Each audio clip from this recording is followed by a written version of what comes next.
So, good morning, everybody. While this briefing is intended to provide an update on the coronavirus, it's important to recognize what happened during these hours of September 11th, 19 years ago. Today, we remember the 2,977 innocent American lives that were horribly taken from us, including the hundreds of first responders who made the ultimate sacrifice and the countless more deaths that have happened. That doesn't include those we lost to this sickness that were developed responding to these events that day and working at ground zero, and those who continue to suffer from those sicknesses and diseases as of today. And we remember all the families who have lost loved ones. So thank you all for your sacrifice. I ask us to pause just for 30 seconds.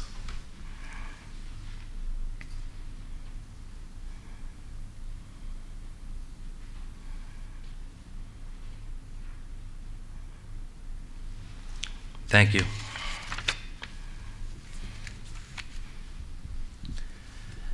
As of today, we now have 2,627 positive cases of COVID-19 in Albany County, 393 people under mandatory quarantine. That's an increase of 23 positive cases overnight. We had 12 new positive cases yesterday. Today is the highest number of daily positives since we've announced 21 positives on August the 12th.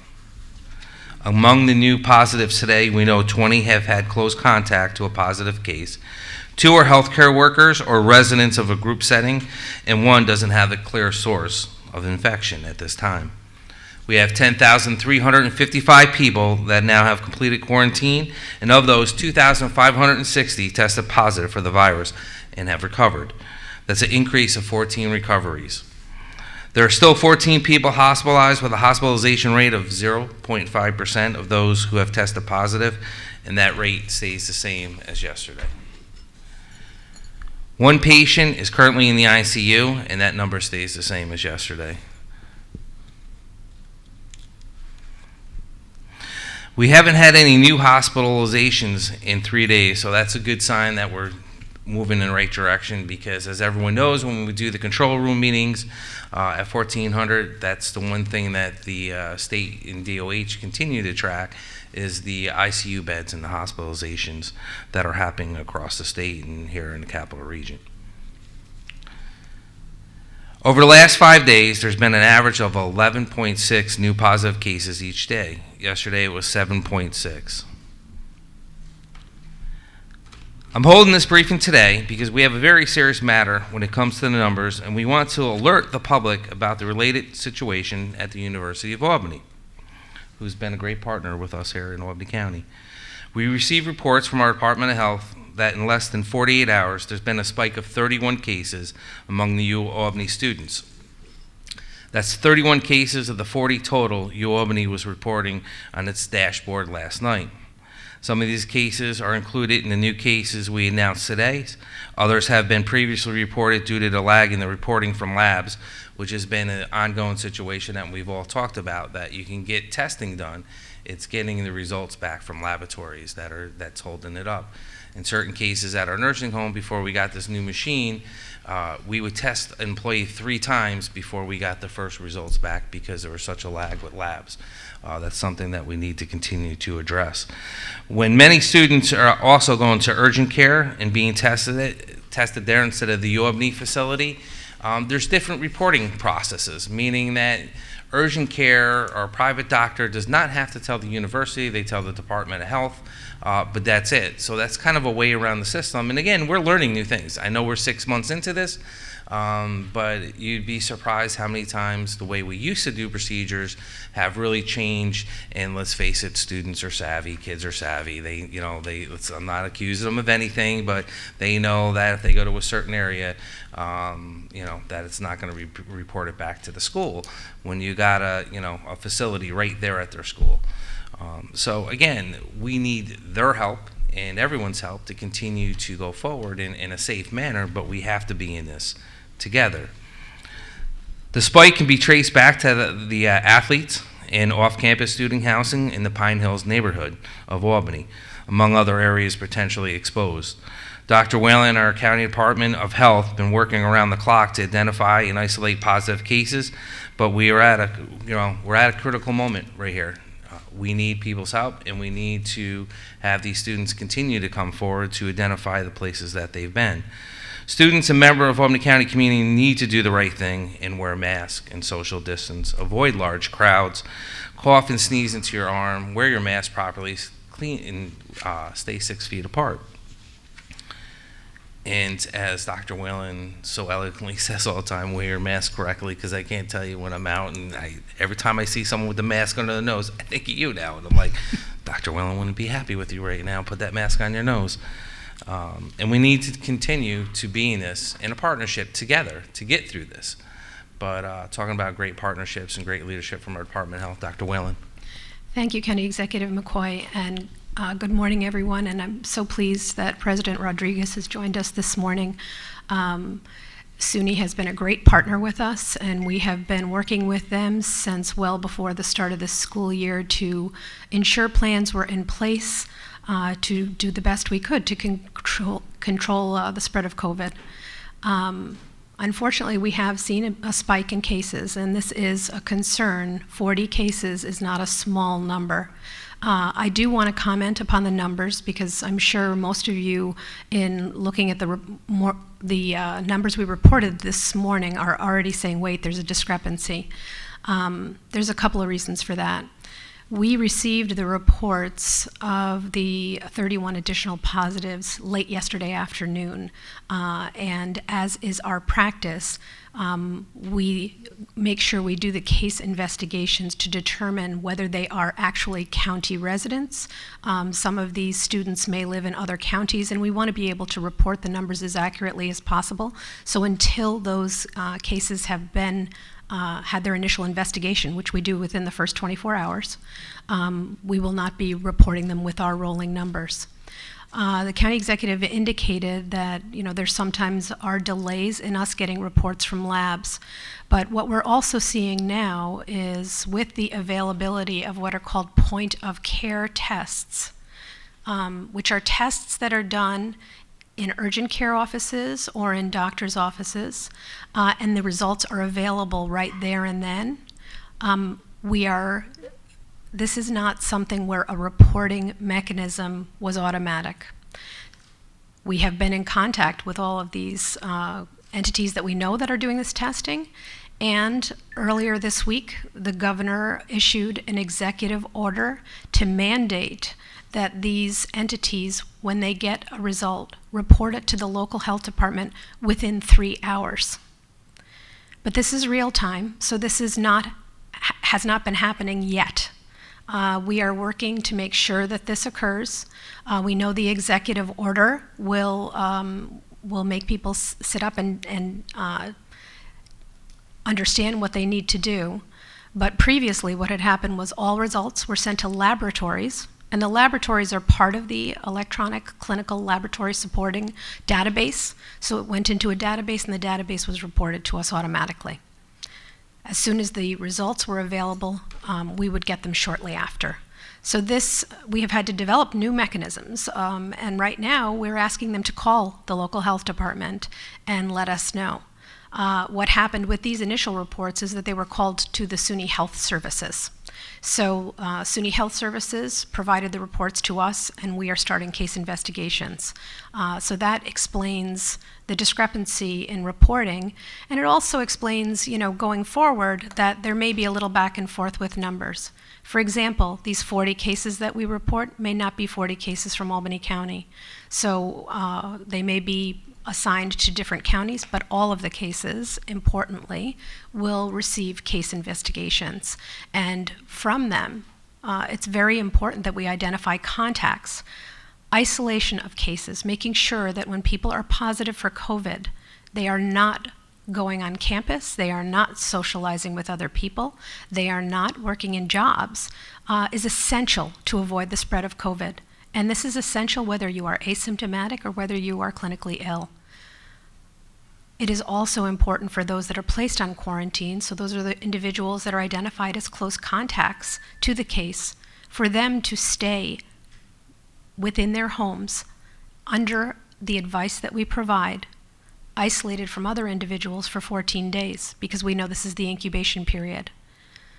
So we are working very closely, and again, I would like to congratulate SUNY Albany, who both through their health center, who we work very closely with, and through the administration, have really worked with us to ensure that all these measures can take place.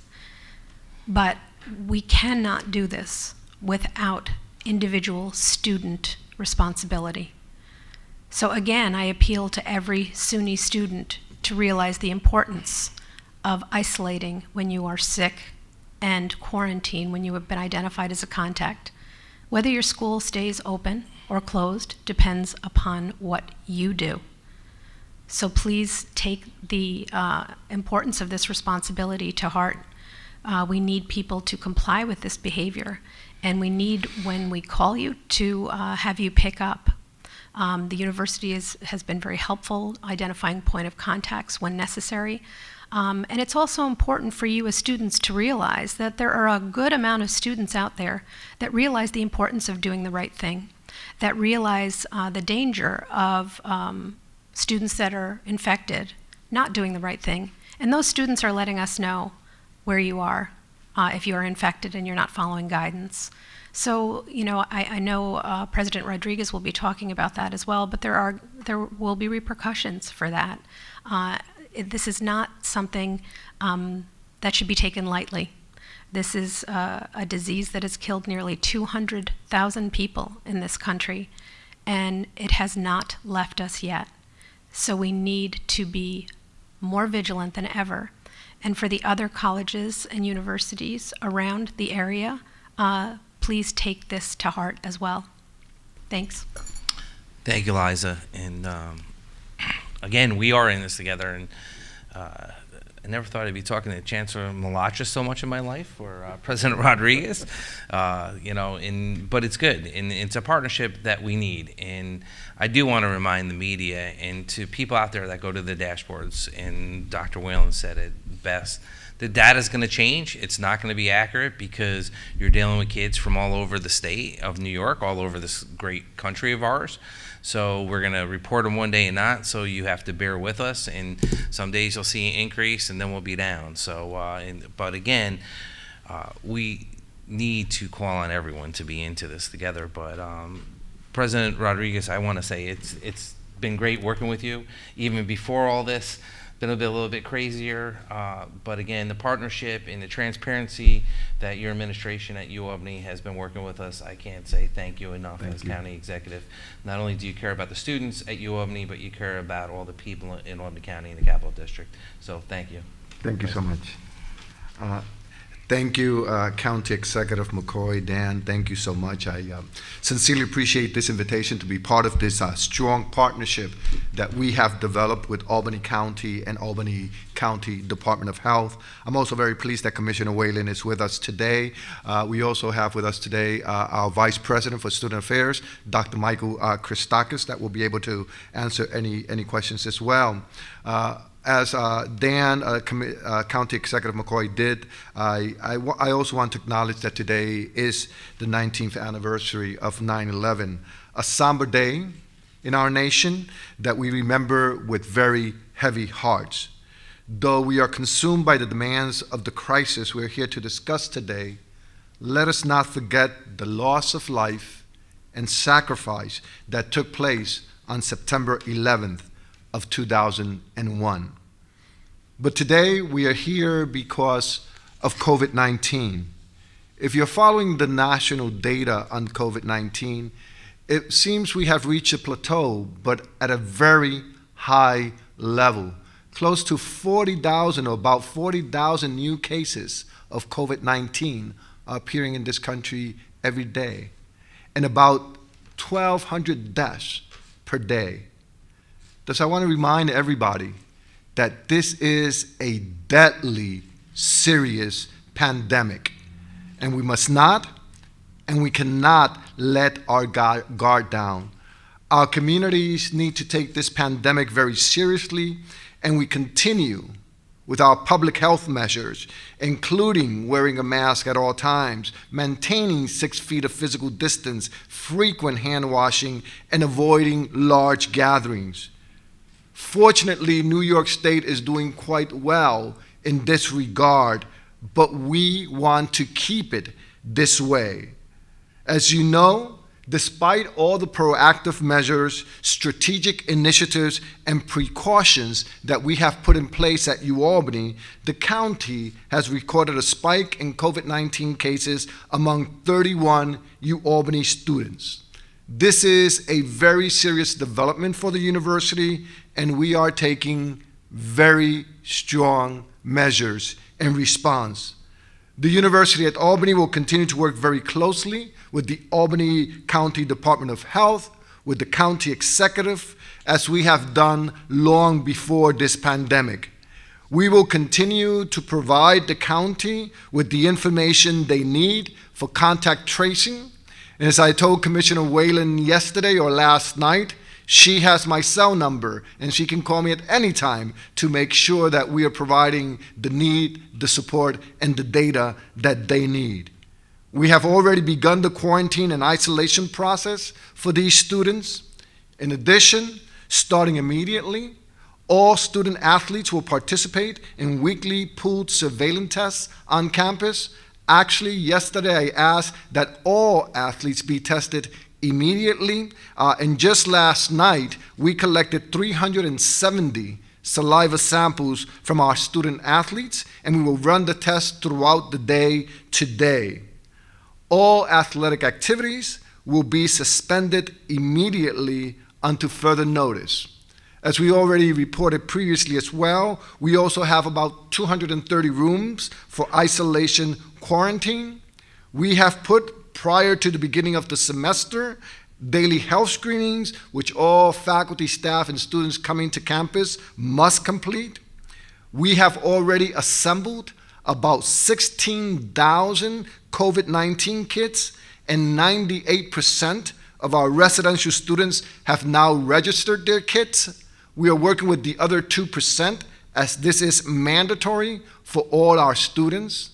Our RNA Institute and the School of Public Health are doing an amazing job with the surveillance, pool surveillance testing. Also, our UAlbany student ambassadors and other student officials will continue to walk the streets where we have high concentrations of students. They have been doing this on an ongoing basis.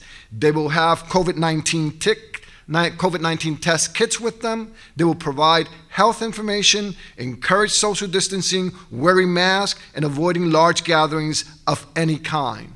We have also implemented a COVID-19 dashboard, which is accessible to the public, and it's updated on a daily basis, and all this data is also communicated to SUNY on a daily basis. Finally, any student to be found in violation of the Code of Conduct or the COVID-19 pledge that they signed will be suspended from UAlbany immediately. Unfortunately, we have already suspended 6 students, another 5 have been removed from student housing, and another group of students are currently under investigation. While this is a measure of last resort, we will definitely continue to move in this direction if we find that anyone is endangering the health of our campus community and of our surrounding communities. The university's #1 priority is the health, safety, and well-being of both our campus and our surrounding communities. We will continue to be extremely vigilant as we monitor and seek to contain the spread of this virus, and we will, of course, continue to work with our partners in the county and state and SUNY. This is clearly a community effort. I have already had a conversation last night with Commissioner Whalen, the SUNY Chancellor, with Mayor Sheehan this morning, and today I am here with the county executive.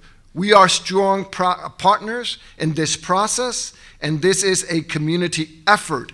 and we must work collaboratively to contain the spread of the virus. UAlbany is strongly committed to the health and safety and well-being of our campus and our surrounding communities, and we will do everything possible, as we are doing right now, to continue to deal with this emergent situation. I must just highlight that we have a group of dedicated, hardworking faculty, staff, and students who are working on a daily basis on this issue of COVID-19, and we will continue to do so as necessary. So, Dan, thank you for the invitation.